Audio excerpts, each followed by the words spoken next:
ನಮಸ್ಕಾರ. ಶಿಕ್ಷಾ ಸಪ್ತಾಹ ಸಾಂಸ್ಕೃತಿಕ ದಿನ ದಿನಾಂಕ 24/7/2024. ಜನಪದ ಕಲೆಗಳು. ಯಕ್ಷಗಾನ ಬಯಲಾಟ. ಯಕ್ಷಗಾನ ನೃತ್ಯ ಪ್ರಧಾನ ಕಲೆ.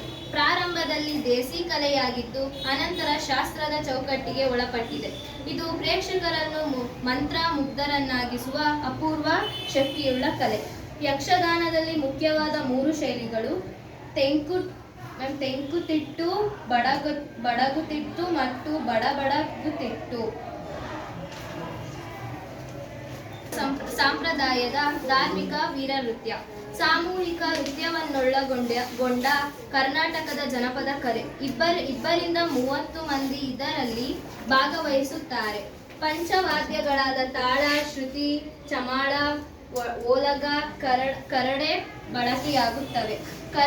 ಕರಡೆಯು ಕುಣಿತದಲ್ಲಿ ಅನಿವಾರ್ಯ ವಾದ್ಯ ಎನಿಸಿದೆ.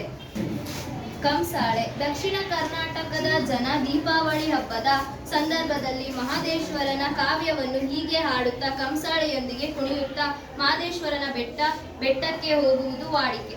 ಕಂಸಾಳೆಯು ಮಲೆಯ ಮಹದೇಶ್ವರನ ಭಕ್ತರಾದ ದೇವರಗುಡ್ಡರು ಎಂಬ ಧಾರ್ಮಿಕ ವೃತ್ತಿ ಗಾಯಕರು ಬಳಸುವ ಕಂಚಿನ ತಾಳಗಳು. ಇದೊಂದು ಧಾರ್ಮಿಕ ಜನಪದ ವಾದ್ಯ.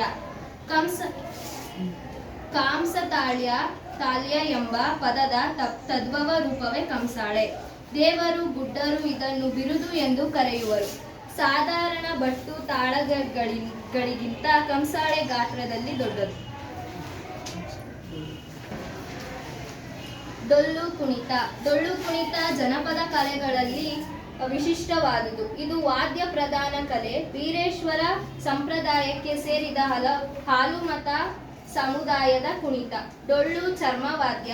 ಕೊಳ್ಳು ಪಡಗದ 2 ಬಾಯಿಗಳಿಗೆ ತೊಗಲು ಹೊದಿಸಿದ 2 ಪರಡೆಗಳನ್ನಿಟ್ಟು ಹಗ್ಗದಿಂದ ಬಿಗಿದಿರುತ್ತಾರೆ. ಇದನ್ನು 2 ಕೈಗಳಿಂದ ಬಾರಿಸಬಹುದು. ಬಲಗೈಯಲ್ಲಿ ಬಾರಿಸುವ ಗುಣಿ ಇರುತ್ತದೆ. ಗುಣಿಯಿಂದ ಬಾರಿಸಿದ ಗತಿಗೆ ಹೊಂದಿಕೆಯಾಗುವಂತೆ ಎಡಗೈಯಿಂದ ಲಾಫು ಹಾಕಲಾಗುತ್ತದೆ.